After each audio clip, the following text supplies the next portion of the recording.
Salve Maria, se você ainda não me conhece, eu me chamo Gustavo e nesse vídeo nós vamos dar continuidade à nossa série de vídeos sobre os 4 temperamentos à luz da fé.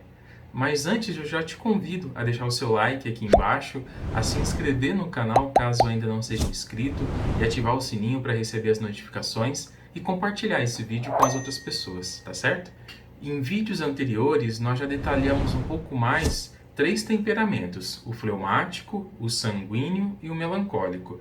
E nesse vídeo nós vamos falar especificamente do colérico. O colérico é aquela pessoa que reage rápido às excitações e tem impressões duradouras, ou seja, coisas que realmente marcam ele e demoram para passar. Vale ressaltar que muitas vezes o colérico é confundido com aquela pessoa que se irrita com facilidade, mas nem sempre é assim. A questão da ira, da paixão, da ira, todos nós, enquanto seres humanos, nós temos. Alguns manifestam ela um pouco mais do que outros, mas todos nós temos. Então uma pessoa não é colérica porque ela fica irritada. Ela fica irritada porque ela é um ser humano. Simples assim. E aí, como nós dissemos no vídeo do sanguíneo, muitas vezes o sanguíneo ele consegue deixar transparecer a raiva, os sentimentos, a alegria, a frustração, muito mais do que um colérico. A diferença, na verdade, está na quantidade de energia que o colérico coloca, tanto nas suas reações quanto nas suas impressões. De todos os 4 temperamentos, o colérico é aquele que mais possui energia, tanto para o bem quanto para o mal, mas ele tem essa energia acumulada. Por isso que mesmo que ele não mostre exteriormente, por dentro está acontecendo uma explosão, algo muito forte, algo muito intenso nele. E essa energia que o colérico tem acumulada, ela transparece de maneira muito clara através da sagacidade que ele tem. O que seria essa sagacidade? É uma capacidade que ele tem analítica, de analisar as coisas à sua volta, os problemas, e encontrar uma solução muito prática e objetiva para aquilo. É por isso que dificilmente você vai ouvir um colérico dizer: ah, depois eu faço isso, ou, talvez isso aí não seja para mim. Não, o colérico ele é muito proativo. Ele tem essa capacidade de reagir com facilidade, de se colocar à disposição. As pessoas que têm facilidade em liderar, geralmente eles são coléricos. E da mesma forma que a sagacidade é uma feliz disposição para o colérico, ela também pode ser o seu defeito dominante. Por quê? Porque essa capacidade que o colérico tem de analisar as coisas à sua volta, de analisar o problema que se apresenta, existe um ponto cego aí. Ele geralmente olha para esse problema, mas ele olha só para o que está em volta. Ele não consegue olhar para ele mesmo. Ou seja, ele analisa sempre o problema na perspectiva de que o erro está fora dele. O erro nunca está no colérico. Os errados sempre são as pessoas à volta dele. Você pode ver que nas discussões o colérico tem muita facilidade de apontar os erros dos outros. De ver o erro na esposa, no filho, no patrão, no prefeito, no padre, na igreja, sempre criticando, apontando o dedo, mas dificilmente, para não dizer nunca, você vai ver um colérico apontando para si mesmo. A não ser, claro, que ele já tenha crescido em virtude e trabalhado esse problema nele, esse defeito nele. Do contrário, o colérico sempre vai se colocar como vítima na história, apontando para o outro, encontrando no outro um defeito, uma característica que possa estar gerando o problema à sua volta. Uma figura muito clássica do colérico que nós temos na Sagrada Escritura é o rei Davi. O rei Davi, a gente sabe que tem toda uma história de adultério, né? Ele acaba cometendo um assassinato de maneira indireta, como um adultério, para ficar com a mulher que ele gostava. E o profeta Natan, quando vai falar com o rei Davi, um colérico, ele é muito sábio, porque ele não chega acusando o rei Davi, ele não chega dizendo o erro que ele tinha cometido, colocando uma pressão em cima do rei Davi, porque ele sabe que, como colérico,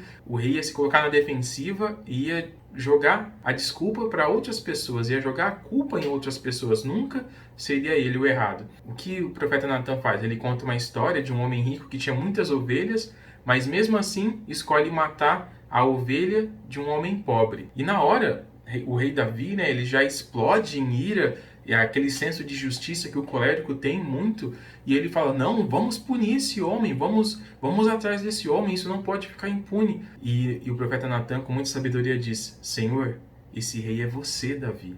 E aí ele cai por si e percebe o erro que ele tinha cometido. E a partir dali, Davi começa um processo de arrependimento, um processo de conversão, de voltar-se para dentro de si mesmo e perceber as coisas horríveis que ele tinha feito. E aí, quando ele começa a escrever aqueles salmos belíssimos de perdão, de arrependimento, pedindo perdão a Deus, um perdão sincero, porque ele tinha entendido que ele tinha cometido um erro, que ele tinha praticado um crime perante os homens e principalmente perante Deus. É por isso que diante de uma discussão, de um problema, não adianta você colocar um colérico contra a parede no sentido de tentar pressioná-lo, de ofender, enfim, de tentar rebater, de argumentar com críticas, de apontar o dedo, porque ele vai se colocar na defensiva, ele vai começar a contra-argumentar aquilo ali que você está apresentando, e quando você menos se der conta, parece que ele vai estar com a razão, mesmo que ele esteja completamente errado. O colérico tem essa capacidade, ele é muito sagaz de sair dessas situações de aperto. É por isso que a energia do colérico precisa ser reordenada,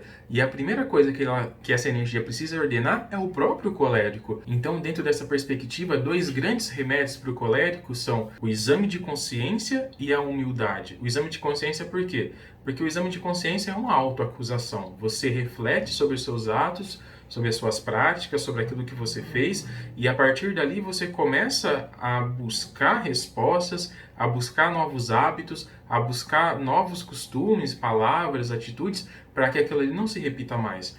É por isso que um exercício que o colérico precisa fazer diariamente, todas as noites de preferência, antes de dormir, é olhar, fazer uma revisão, uma análise, já que ele é tão bom em fazer análise, em revisar o seu próprio dia, revisar como foi aquele dia e o que ele pode melhorar. E a questão da humildade é porque o colérico ele tem uma dificuldade muito grande de ter o seu ego ferido. Se você ameaça o status do colérico, se você ameaça a posição social do colérico, se você tenta corrigir o colérico, fatalmente ele vai se afastar de você. Ele vai colocar uma barreira entre você e aquela questão toda, porque ele tem uma dificuldade muito grande de praticar a humildade. Dom Bosco ele tem um sonho com Nossa Senhora e também algumas crianças, alguns adolescentes que estavam blasfemando contra Deus. E ele fica muito irritado com aquela situação e ele vai para cima dos jovens, tentando corrigi-los, mas dando pontapés, dando murros, dando chutes, né?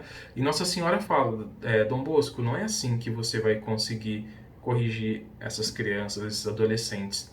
Você precisa mostrar para eles a feiura do pecado e a beleza da virtude. Todos nós temos defeitos e muitas vezes é tão difícil trabalhar com eles que nós nos encontramos cansados de lutar contra essas tendências, contra esses defeitos dominantes. E essa é a hora de olhar para Jesus quando ele diz: vinde a mim, vós que estáis cansados.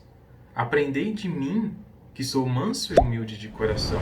Essa mansidão, essa humildade que todos os temperamentos precisam buscar, e de maneira especial o colérico precisa buscar essa humildade e essa mansidão, porque aquele que é manso é aquele que não quer rebater, é aquele que não quer ter razão, é aquele que não quer discutir, mas que aceita os desígnios de Deus, que busca a vontade de Deus em todas as coisas. Que esse remédio da mansidão e da humildade, que é tão necessário para os coléricos, também possa ser um remédio para todos nós, independente dos nossos temperamentos, para que possamos buscar uma transformação diária das nossas vidas e assim nos assemelharmos cada vez mais a Jesus Cristo. Espero que você tenha aproveitado mais essa aula e nós nos vemos na próxima. Deus abençoe você.